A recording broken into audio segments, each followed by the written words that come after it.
Morning students. आज हम व्याकरण का एक टॉपिक है हमारे पास वाच्य, उसके विषय में पढ़ेंगे। आपने पुरानी क्लासों में, प्रीवियस क्लासों में आपने इसके बारे में पढ़ा भी होगा। वाच्य जो शब्द है, हर शब्द का अपना एक अर्थ होता है। वाच्य शब्द का अर्थ होता है बोलने का विषय। परिभाषा देखो, क्रिया के जिस रूप से यह पता चले कि क्रिया के द्वारा किए गए विधान, विधान का अर्थ होता है कही गई बात, का विषय कर्ता है, कर्म है या भाव है, उसे वाच्य कहते हैं। मतलब कहने का मीनिंग ये है कि क्रिया किसके अनुसार हो रही है, कर्ता के अनुसार हो रही है, कर्म के अनुसार हो रही है या भाव के अनुसार हो रही है, उसे क्या कहते हैं, वाच्य कहते हैं। क्योंकि क्रिया की गति सबसे ज्यादा तो कर्ता और कर्म के साथ होती है, या तो क्रिया कर्ता के अनुसार आती है या कर्म के अनुसार होती है, तो उसी को क्या कहा गया है, वाच्य कहा गया है। अब हम वाच्य के भेद देखते हैं। वाच्य के दो भेद होते हैं, कर्तृवाच्य और अकर्तृवाच्य। कर्तृवाच्य जिससे पता चल रहा है कि जहाँ कर्ता की प्रधानता होती है, और अकर्तृवाच्य में एक क्या है, उपसर्ग है, और कर्तृ मतलब कर्ता, जहाँ कर्ता का लोप हो, जहाँ कर्ता गौण हो, जहाँ कर्ता मुख्य न हो, वो वाच्य क्या कहलाता है, अकर्तृवाच्य कहलाता है। अभी जो अकर्तृवाच्य है, इसके दो भेद होते हैं, कर्मवाच्य और भाववाच्य। अब देखो कर्तृवाच्य, इसमें क्रिया का सीधा संबंध किससे होता है, कर्ता से। पहले ही मैं यहाँ बता चुकी हूँ कि कर्तृ का अर्थ क्या होता है, कर्ता। हम यहाँ लिख भी देते हैं। इसमें क्रिया का सीधा संबंध कर्ता से होता है। अतः क्रिया के जिस रूप से यह पता चले कि क्रिया कर्ता का अनुसरण कर रही है, उसे कर्तृवाच्य कहते हैं। जैसे देखो, मनीष पुस्तक पढ़ता है, उदाहरण हम देख रहे हैं, बच्चे बाग में पौधा लगाते हैं, रुचि घर जा रही है। अपने पास ये तीन वाक्य हैं, इसमें मनीष पुस्तक पढ़ रहा है, मनीष पुल्लिंग है, तो क्रिया भी कैसी है, पुल्लिंग है। कर्ता के अनुसार क्रिया हो रही है। यहाँ पर बच्चे बाग में पौधा लगाते हैं, बच्चे बहुवचन है, तो जो ये आपकी क्रिया है, ये भी आपकी क्या है, बहुवचन है पर अनुसार लिखने से क्या दिखा रहा है, ये बहुवचन रूप दिखा रहा है। रुचि घर जा रही है, रुचि स्त्रीलिंग है, तो क्रिया भी क्या हो रही है, स्त्रीलिंग के रूप में हो रही है। अब इसके जो कर्तृवाच्य है, उसके मुख्य बिंदु देखो कि कर्तृवाच्य में अकर्मक व सकर्मक दोनों क्रियाओं का प्रयोग किया जाता है।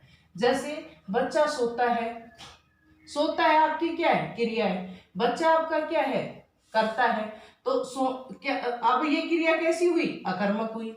मोहन पत्र लिखता है, क्या लिखता है, पत्र, तो ये क्रिया कैसी है, सकर्मक। तो दोनों जो वाक्य है वो किसके हैं, वाच्य के हैं। कि इसमें अकर्मक और सकर्मक दोनों क्रियाओं का प्रयोग होता है। ऊपर वाले उपवाक्यों में हम देखें तो इन वाक्यों में देखो, रुचि घर जा रही है, जाना क्रिया है, क्या जा रही है, कोई उत्तर नहीं है, तो ये क्रिया, ये जो वाक्य है ये कैसे कि कौन सी क्रिया का उदाहरण है, अकर्मक क्रिया का।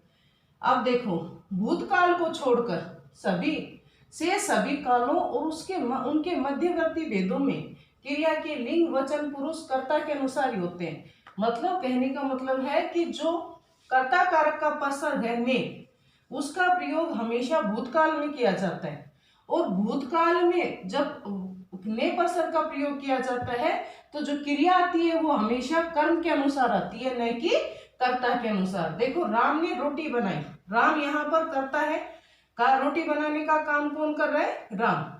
तो राम ने रोटी बनाई, लेकिन जो क्रिया है वो किस रूप में आ रही है, स्त्रीलिंग रूप में आ रही है। क्यों आ रही है, क्योंकि जो क्रिया की गई थी वो कब की गई थी, भूतकाल में की गई थी। आसन्न भूत का उदाहरण है ये, राम ने रोटी बनाई, तो ये भूतकाल का उदाहरण है, और भूतकाल में ने परसर का प्रयोग किया जाता है। मैंने बताया कि ने परसर का प्रयोग हमेशा भूतकाल में होता है।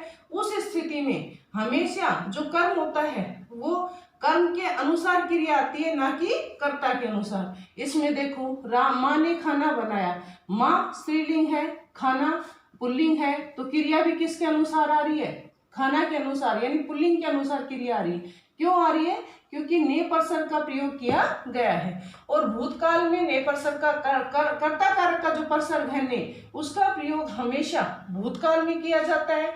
और भूतकाल में जब ने परसर्ग का प्रयोग किया जाता है तो जो क्रिया है वह हमेशा किसके अनुसार आती है, कर्म के अनुसार। तो आपको इन दो चीजों को अच्छे से ध्यान में रखना है कि कर्तृवाच्य में जो क्रिया है वह अकर्मक और सकर्मक दोनों हो सकती है। जैसे हमने देखा कि मनीष पुस्तक पढ़ता है, तो पढ़ता है क्रिया है, क्या पढ़ता है, पुस्तक पढ़ता है, यानी क्रिया के व्यापार का फल किस पर पड़ रहा है, पुस्तक पर पड़ रहा है, और रुचि घर जा रही है। तो ये जो क्रिया है ये तो हो गई अकर्मक, और ये क्रिया जो कौन सी हो गई, सकर्मक। दूसरा देखो, अकृतवाच्य, जिन वाक्यों में कर्ता गुण या लुप्त होता है उसे अकृतवाच्य वाक्य अकृतवाच्य कहते हैं। इसके दो भेद बताए थे मैंने यहाँ पर, कर्मवाच्य और भाववाच्य। कर्मवाच्य, जैसा कि शब्द से ही पता चल रहा है, इसमें किसकी प्रधानता होगी, कर्म की प्रधानता होगी। क्रिया के जिस रूप से यह पता चलता है कि वाच्य में कर्म प्रधान है और कर्म ही वाच्य का उद्देश्य होता है, वह कर्म वाच्य कहलाता है। यानी कहने की जिस प्रकार कर्तृ वाच्य में कर्ता की प्रधानता होती है, उसी प्रकार जो कर्म वाच्य है उसमें किसकी प्रधानता होगी, कर्म की प्रधानता होगी। उद्देश्य हमेशा देखो, आपने वाक्य में हम दो अंग पढ़ते हैं, एक उद्देश्य और दूसरा विधेय। जो उद्देश्य होता है वो किसके रूप में होता है, कर्ता के रूप में होता है। तो यहाँ पर कर्म ही वाच्य का उद्देश्य होता है, यहाँ पर कर्ता वाच्य का उद्देश्य नहीं है। वो कौन है, कर्म ही, वह कर्मवाच्य कहलाता है। कर्मवाच्य में क्रिया का लिंग वचन हमेशा कर्म के अनुसार होता है, यानी ये नहीं, वहां पर हमने जो लिंग वचन देखा वो कर्ता के अनुसार होते हैं, यहाँ हम देखेंगे कि जो लिंग वचन होगा वो हमेशा किसके अनुसार होगा, कर्म के अनुसार होगा। एक कंडीशन हमने यहाँ बताई थी कि जहाँ भूतकाल में आता है, तो भूतकाल में जब क्रिया आएगी नेपरसर का प्रयोग जब होगा तो जो क्रिया होगी वो किसके अनुसार होगी, कर्म के अनुसार होगी। अब इसमें देखो, बच्चों द्वारा फूल चुने जाते हैं, यहाँ पर बच्चों द्वारा फूल है वो कर्म है, चुने जाते हैं फूल बहुवचन, तो यहाँ पर क्रिया कैसी आ रही है, बहुवचन। कमल से पत्र लिखा जाता है, पत्र पुल्लिंग, तो लिखना भी क्या है, पुल्लिंग है। स्त्रियों द्वारा गीत गाए जाते हैं, स्त्रियां यहाँ स्त्रीलिंग है लेकिन गीत पुल्लिंग है, इसलिए क्रिया भी किसके अनुसार आ रही है, कि कर्म के अनुसार आ रही है। इन वाक्यों में कर्म की प्रधानता है सब में। देखो, कर्मवाच्य में कर्ता के बाद करण कारक के परसर्ग से अथवा के द्वारा का प्रयोग किया जाता है। करण कारक का परसर्ग है से और के द्वारा। तो जो कर्मवाच्य होते हैं इसमें कर्ता के बाद, यानी बच्चा करता है, कमल करता है और स्त्रियां करता है, इनके बाद या तो आप द्वारा लगाओ या फिर से परसर्ग का प्रयोग किया जाता है, क्योंकि करण कारक के दो परसर्ग हैं, से और ये के द्वारा। तो इसमें देखो मैंने से लगाया है, कमल से पत्र लिखा जाता है, और यहाँ हमने लिखा है बच्चों द्वारा फूल चुने जाते हैं।